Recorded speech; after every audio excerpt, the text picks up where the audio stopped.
안녕하십니까. 제주개월 논하다. 오늘은 우리 뭐라고 말해야죠?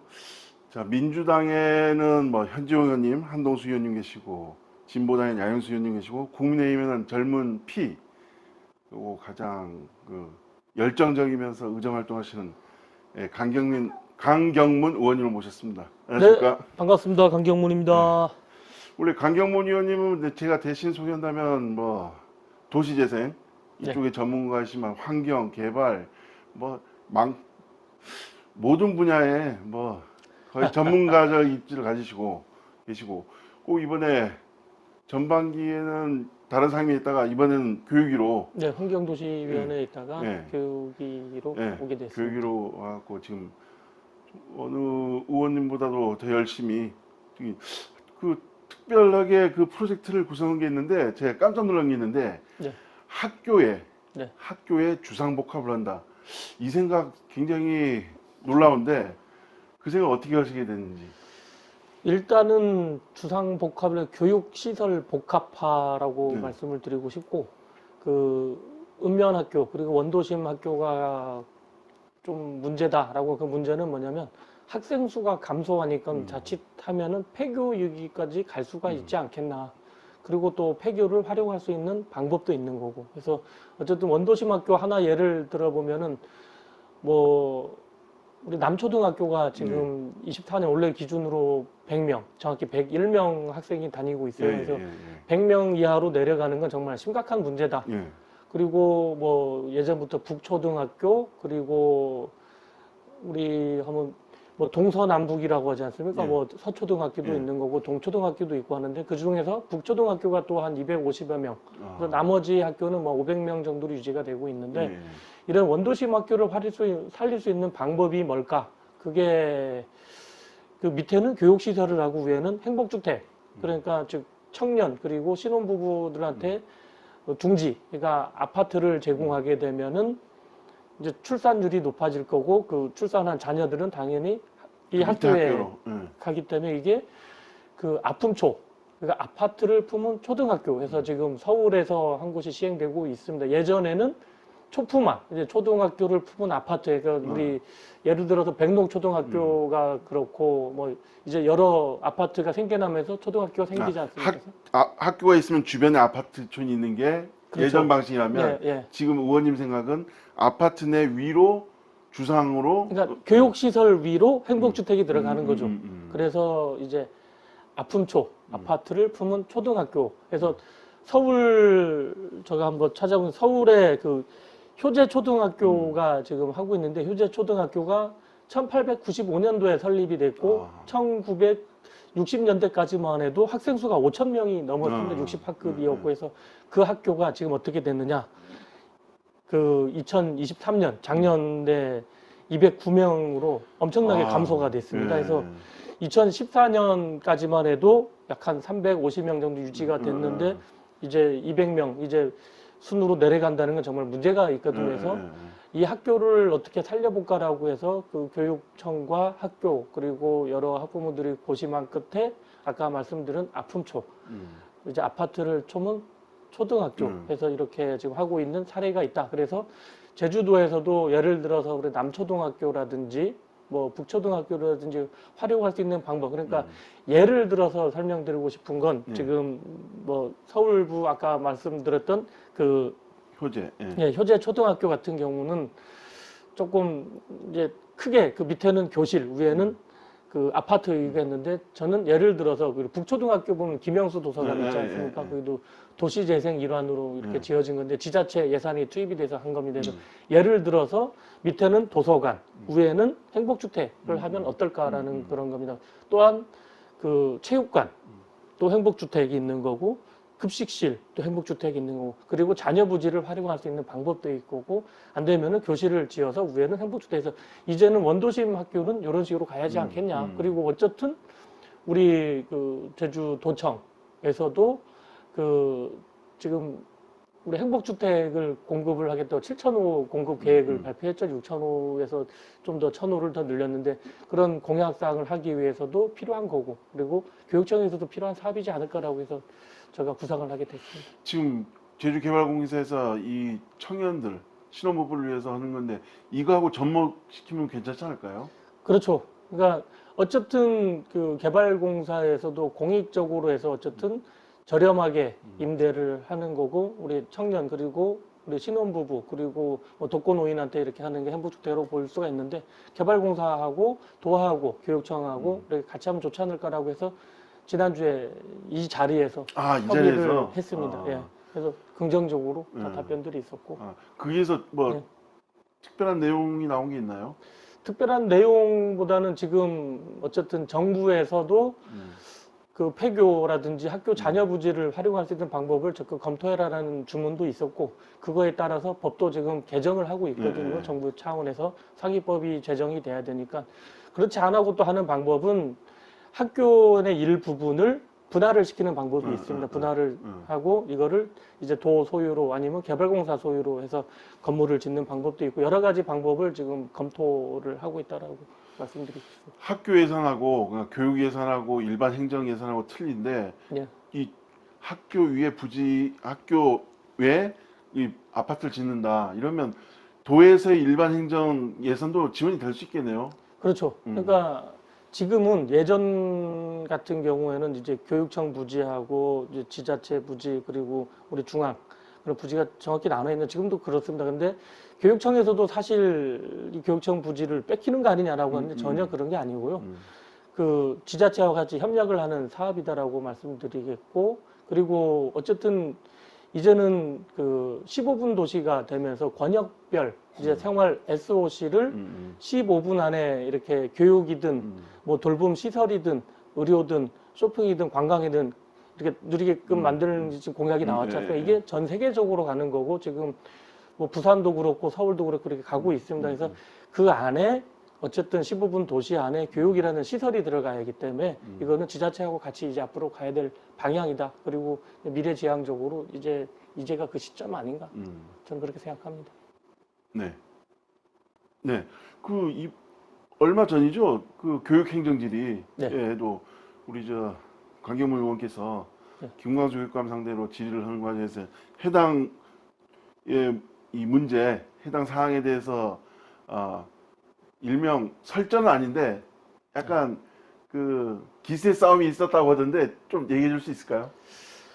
지금 돌아서 보면은 좀 오해가 있었는데 그때 당시 제가 아까 말씀드렸던 아픔초를 제시를 했는데 교육감님이 맞다고 좋았는데 근데 그 구도심 얘기를 원도심 얘기를 했는데 여기 30층 건물을 짓고 뭐 일고 거기 운동장에 또 빗물을 받고 빗물을 받은 걸 노영 광장에다 분수를 만들고 이 소설을 같은 얘기를 해버리면 교육감님도 소설을 좋아한다고 하는데 이거는 뭐 SF 영화에 나오는 수준 아닌가 해서 아니 제가 말씀드린 거는 행정에 대해서 비난을 위한 비판을 안 하고 대안을 제시하는 위원이 되겠다라고 해서 나름 연구하고 노력해서 대안을 제시를 했으면 이거에 대해서 긍정적인 답변이 있어야지 왜 30층 아파트가 거기 왜 생깁니까? 30층 아파트가 그 드림타워가 38층이거든요. 그 드림타워를 그 운동장에 그런 것인데 그거는 저는 말도 안 되는 생각이다. 근데 나중에 이제 돌아서서 뭐 끝나고 전화를 드렸죠. 근데 그 교육감님도 약간 오해가 제가 했다는 게 뭐냐면 너무 이게 좋다는 나머지 교육감님 더 앞서 나가 버린 거예요. 그래서 저는 이 현실적으로 이 대응을 해야 하지 않냐라고 해서 그때 물론 마지막 그 질의 끝내면서도 교육감님에서 이거는 뭐 좋은 거다. 그래서 한번 고려해야겠다. 그럼 저도 저대로 그럼 진행을 하겠다라고 해서 지난번에 이 자리에서 그 우리 실무 간담회를 하게 된 거죠. 하여튼 어쨌든 의원님은 현실적으로 말씀을 하셨는데 교육감님은 좋은 얘기인데 그게 다 플러스 알파로 더 추가시켜버린 거죠. 그러니까 교육감님에서도 뭐 좀 쓴소리를 하고 싶은데 읍면 지역 그 학교를 살리려고 되게 노력은 해요. 언젠가 그 우리 본회의장에서 읍면학교 관련해 갖고 발언도 있었고 인사말에서 근데 과연 읍면학교 살리겠다는 게 뭘까? 저는 그게 궁금하거든요. 예를 들어서 그 도시 재생이 뭐 읍면학교를 보게 되면 대정 지역도 지금 막바지 하고 있고 그 중문 가까운 월평도 하고 있고 원도심에서 중앙 천지동도 하고 있고 성산도 하고 있고 여기 제주시로 이렇게 오게 되면은 그 월평 마을도 이렇게 하고 있고 그 저기 그 또 건입동 네. 또 하고 있고 용담도 하고 있고 일도동도 이렇게 하고 있는데 그런 도시 재생이 가는 학교는 어쨌든 구도심을 활성화시키려고 네, 하는 네, 거거든요. 네. 그러면은 그런 단체와 같이 MOU를 맺고 학교와 같이 학교 살리기도 같이 프로그램을 진행할 수가 있거든요. 예를 들어서 제가 대정 도시재생 센터장을 하면서 그 대정 중하고 했던 게는 1, 2, 3학년 전 대상으로 우리 찾아가는 도시재생을 교육을 했어요. 그러니까 이게 뭐냐면 학생들한테 우리가 사는 대정 지역이 어떻게 훌륭한 마을이라는 거를 본인들이 찾는 거죠. 그리고 대정에 하면은 그 추사 김정일, 네, 네. 유배지부터 그러니까 대한민국에서 소문난 유배지가 대정이거든요. 그리고 뭐 또 알다시피 그 아픈 과거가 있지 않습니까? 그 아픔의 역사가 있죠. 예, 서달 오름에서 252명이 한나타시에 돌아가셔갖고 대정 지역에 제사가 많아요. 그리고 우리 그 알뜨르 비행장이라든지 뭐 비행 경납고 그런 평화대공원. 예, 그런 일제 그런 군사 시설을 우리 주민들이 강제 노역으로 끌려가면서 했던 그런 과거도 있고 반면 또 그 저기 뭡니까 이제 6.25 전쟁이 일어나면서 제1훈련소가 또 대정이었지 않습니까?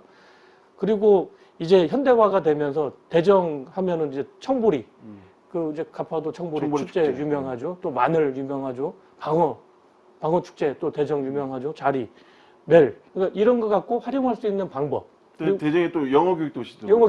영어 교육 도시도 교육으로 아주 그 유명한 마을 중에 하나죠. 그래서 그 바로 인근에 바로 또 넘어가면 안덕이지만 신화월드도 있지 않습니까? 그래서 학생들이 그걸 찾는 거예요. 찾으면서 스스로 주체가 돼요. 네. 아, 우리 마을이 이렇게 훌륭한 마을이구나. 그러면은 내가 자라나서 이 고장을 위해서 어떤 봉사를 해야 될 것인가. 그리고 어떻게 알려야 될 것인가. 그리고 내가 자라나는 고향이 이제 후손들에게 물려주기 위해서 내가 다음에는 활동가가 되어서 우리 학교가 더 번창하게끔 노력을 하겠다. 결국 이게 저는 읍면학교 살리기에 대한 한편의 방법이거든요. 학생들이 할 수 있는 걸 찾아보고 학생들이 그 제시한 거를 저희가 받아서 우리 활성화 계획을 좀 변경하고 학생들이 만든 거를 우리 주민들에게 보여주는 거. 그러니까 예를 들어서 이제 대정에 유명한 데가 시계탑인데 시계탑도 학생들이 이렇게 구상을 한 것도 한번 알려주면서 다음 시계탑을 새롭게 할 때도 그런 의견을 하는 거. 그래서 그리고 학생들이 그 저기 뭐 바다에 가게 되면은 돌고래 그 남방 끌고. 네, 남방 돌고래인데 그런 거를 표지서 그런 걸 하면 어떨까 제의도 그거 괜찮다라고 또 그런 것도 한번 추진을 하려게끔 해서 우리도 행정에다가 그렇게 얘기도 해서 그래서 그런 게 학교 살리기 학생들하고 같이 가는 게 가장 중요하지 않냐. 그리고 어쨌든 이런 그 대정 지역에 아픈 그 과거가 있지 않습니까? 그러면은 마을 주민들이 활동가가 돼서 다른 학교 학생들이 와서 교육을 하는 거죠. 그 여기에 이제 아픈 과거가 있다라고 해서 그런 그 뭐 관광 상품도 될 수 있는 거지 않습니까? 그리고 아까 같은 특산품을 활용을 해서 그 쿠킹 클래스도 할 수가 있는 거고 그래서 어쨌든 지역과 그리고 학생들 교육청과 이렇게 갈 수 있는 상생할 수가 있는 방법도 있는데 그런 방법을 왜 고민 안 할까라고 저는 이제 앞으로 교육이 이제 시작한 지 얼마 안 됐지 않습니까? 그래서 이런 것도 이제 제시를 하려고 하고 있습니다. 교육감님 제가 알기로는 오늘 공식적인 데서 읍면 동안이고 읍면 지역의 학교 살리면서 지역 상생 생각해 보겠다고 말씀하신 것 같은데 그가 연관된 건가요? 그러니까 그게 무슨 의도로 한지 모르겠죠. 내가 뭐 교육감님 상대로 저번에 뭐 교육행정 질의 때 그런 얘기를 했으면 의도를 알았겠는데 어쨌든 그게 읍면 지역 학교를 활성화시키기 위한 노력은 뭐 교육감님도 저나 생각이 비슷하지 않을까 생각합니다. 맞습니다. 뭐 읍면도 동지역에 지금 학령 인구에 많이 줄어들고 있고 뭐 읍면은 더 심각하죠. 그나마 표선은 그나마 아이비부터 시작해서 좀 활성화되는 것 같은데 그 외 지역은 인구수가 줄다 보니까 뭐 학교가 근데 우리 역시 이 도시재생 이쪽에 전문가시다 보니까 학교 이 원도심 살리기 그다음 읍면 살리기 아주 교육감님이 우리 강경무 의원님하고 손을 합쳐갖고 뭐 큰 프로젝트를 한번 구성했으면 하는 바람이 있네요. 그리고 아까 제가 말씀드린 게 중에 하나가 교육청이 예산을 안 쓰고 하는 방법도 있거든요. 그 도시재생 예산이 그 지금 같은 경우는 한 200억 전후가 되는 걸로 알거든요. 물론 협업사항까지 부처 협업사항까지 가게 되면 400억, 500억 늘어나는데 그 중에 일부를 그 학교 살리기, 그러니까 학교 교육 그리고 학교 뭐 등교길 뭐 안전 그런 학교 시설 그런 그 교육청 그 건물 안에 못 들어가지만 밖에 시설은 쓸 수가 있거든요. 그래서 그것도 협의를 하게 되면 꼭 먹고 알 먹고 그래서 교육청도 좋을 거고 도시재생 거기 하는 센터에서도 좋을 거고 지자체에서도 좋을 거고 그러니까 결국은 주민이 편리하게 다니고 학생들이 안전하게 등하교를 할 수 있게끔 그리고 학생이 우리 학교가 이런 좋은 학교 우리 좋은 고장에서 자고 이제 나고 잘하고 있는 거를 학생들이 알려주는 것도 가장 좋은 방법의 하나 아닌가. 역시 이 전문가적 생각을 가지고 학교 예산은 솔직히 학교에 국한되게 우물랑 개구리식으로 써야 되는 그 약간 답답함이 있었는데 일반 행정하고의 어떤 크로스오버 이런 게 되면 충분히 잘 활용할 수 있지 않을까라는 생각이 듭니다. 오늘 강경문 의원님하고 속 깊은 얘기는 이 처음이고 이제 앞으로 우리 강경문 의원님은 이렇게 웃으면서 뭐 하지만 아주 날카로운 질문도 많거든요. 그래서 제가 오늘도 솔직히 제가 좀 늦어갖고 이렇게 했는데 시간 내주셔서 고맙습니다. 네. 네. 앞으로 계속 강경문 의원님 모시고 뭐 이런 교육 문제만 아니죠. 여러 가지 도시재생부터 원도심 살리기까지 또 드리고 싶은 얘기가 있는데 환경. 제가 저 균형 발전하고 그다음 또 목표를 두고 있는 게 이제 환경. 그 학교에 지금 보게 되면은 그 신재생 에너지가 그 태양광밖에 안 하고 있거든요. 또 앞으로도 계획도 태양광이더라고요. 그래서 제가 그 제시한 게 혹시 알리백이라고 들어보셨어요? 그 기업들, 그 글로벌 기업들이 2050년까지 생산되는 전기를 신재생 에너지로 하겠다. 2050년까지입니다. 그래서 지금 제주가 지금 뭐 신재생 에너지 비율이 21년도 기준이 전국적으로 할 수가 있는데 21년도가 18.3% 그 보급 비율이거든요.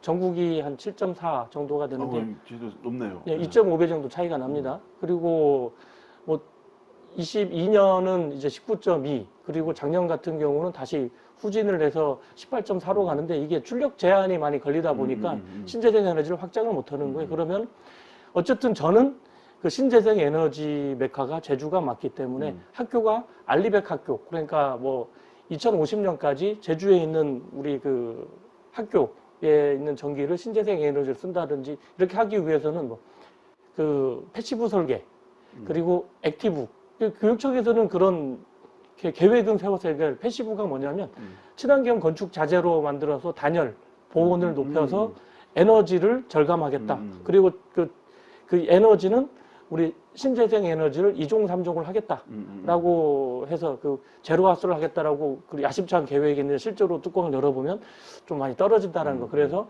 차라리 알리백 학교를 하는 게 어떻게 했느냐 제안을 했었고 그리고 이 학생들이 이제 자라나면서 알리백이 이런 게 우리가 알리백이구나. 그리고 이제 학교에 그 신재생 에너지를 2종, 3종을 이렇게 하고 패시브 설계를 하고 이제 그 전문가 우리 그 중앙 현관이죠.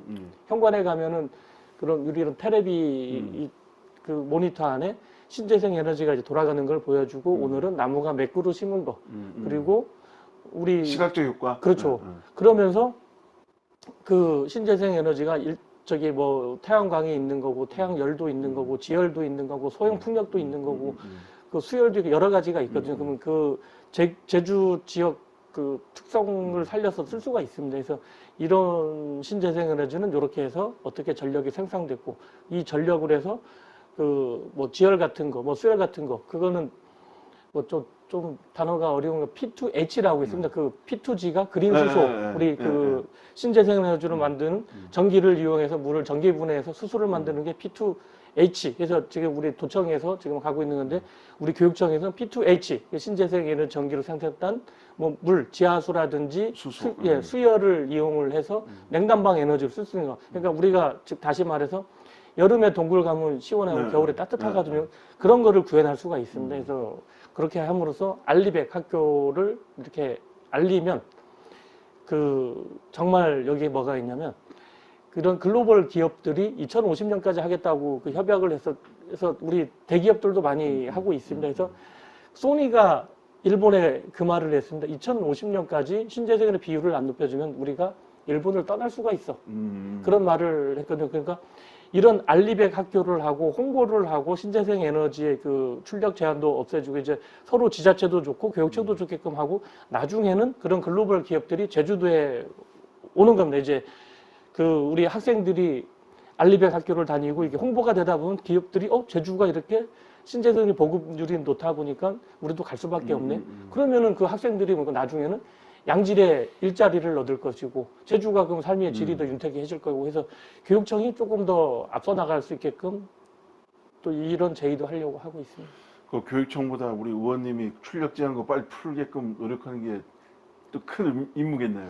근데 저가 뭐 했다고 되는 게 아니고 뭐 어쨌든 노력을 하는 거고 서로 교육청이라든지 기업들이 노력을 해야 되는 거고 저가 알리백 학교가 이게 구성하게 된 건 어느 날 친구가 찾아왔습니다. 찾아와서 이 자리에서 너 알리백이 뭔 줄 아냐? 그러니까 설명을 해주고 너 어떻게 하냐? 나도 관심이 있어. 너는 왜 물어보니까 자기가 기업을 알리백 기업으로 하겠다라고 해서 사인을 하고 왔다. 이거 지혈을 하고 태양광을 하고 그리고 거기에 동참하겠다. 예, 동참하겠다라고 해서 부족한 거는 신재생 에너지 전기를 사버리면 되는 겁니다. 그래서 전기값이 기존보다는 1.5배가 비싸다고 하더라. 하지만 신재생 에너지 전기로 들어가는 게 되면 우리는 알리백을 할 수가 있다. 교육청도 마찬가지입니다. 부족한 전기는 신재생 전기 에너지를 사오면 되거든요. 그래서 어쨌든 이렇게 협약을 하고 우리 지자체와 같이 좀 머리를 맞대고 하다 보면 서로 이제 등 간지러운 건 서로 긁어주고 어쨌든 더 좋은 길로 가지 않을까라고 생각합니다. 네. 정말 다양한 얘기를 교육의원, 교육위원회에 있는 소속 의원님들하고 얘기 중에 이렇게 새롭고 감각적인 얘기를 나눠본 게 얼마만인지 하여튼 지속적으로 그 얘기를 계속 들어보는 시간을 갖기로 하겠고요. 하여튼 이 바쁜 시간 내서 고맙습니다. 고맙습니다. 독자 여러분 감사합니다.